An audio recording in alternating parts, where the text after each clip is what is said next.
Start whenever you want. Good morning, judges and students. The United States of America has a broken education system on its hands. Out of the 50 most populous cities in the U.S., 17 had graduation rates below 50%, according to a report done by America's Promise Alliance. According to that same report, in Detroit, less than 25% of the students attending the public school system tend to graduate. In Indianapolis, less than a third. Two heavily populated cities that are failing by an education system in pieces that needs reform.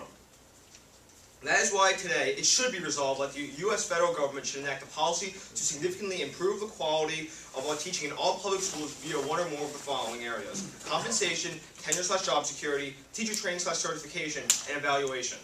The affirmative would like to offer the following definitions to the word significantly and teacher training/certification.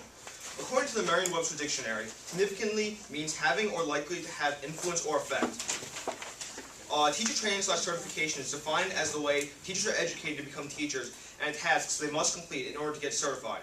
Today, the affirmative will discuss only one area: teacher training/certification reform. The failures from the U.S. education system are a direct result of the education and training to become teachers. This is supported by three main reasons. First, our education system is failing. Second, this failure is due to inadequate teachers. And finally, bad teachers are failing because of poor training. First, education is failing. The purpose of the education in public schools is to make sure that students learn, and the way we measure that learning is through graduation.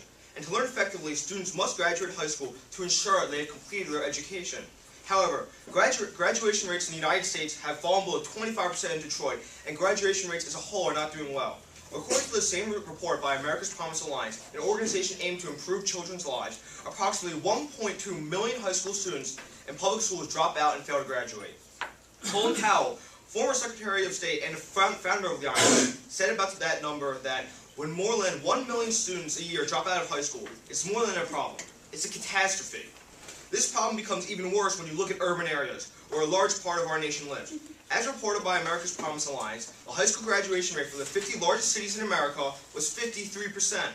The negative might argue that these graduation rates are skewed since urban areas tend to be poorer than suburban/rural areas.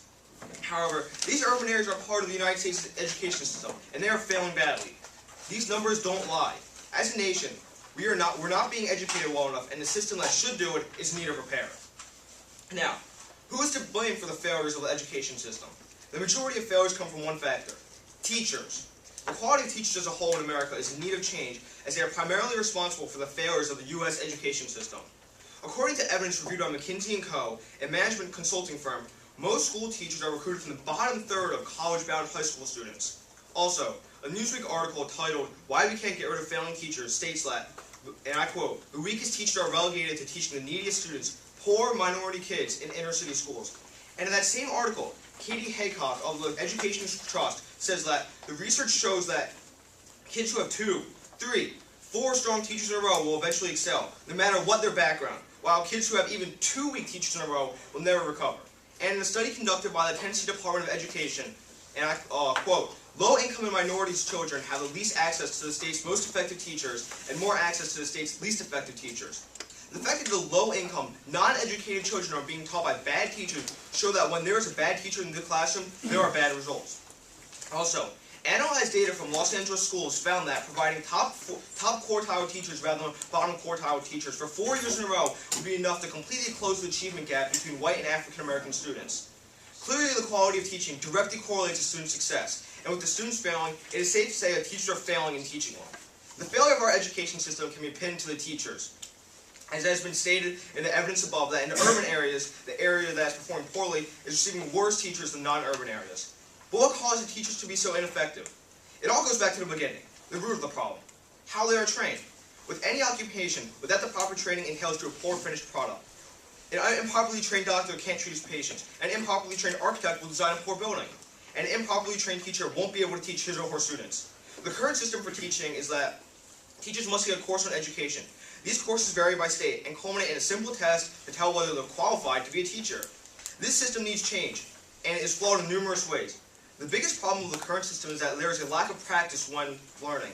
During teacher training, prospective teachers learn about theories with little practice. Yes, there is student teaching, but the practice they get is minuscule. According to all education schools, an online guide to becoming a teacher, student teachers are only in that environment for 1 or 2 semesters. and only part of that time is devoted to actually teaching the class, and student teachers must also do the menial tasks, such as grading assignments.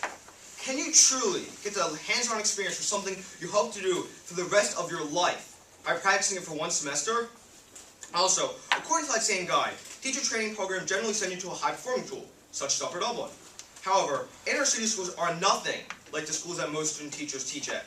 As a result, the teachers will not be ready if they are to teach in an urban area, which is a likely result.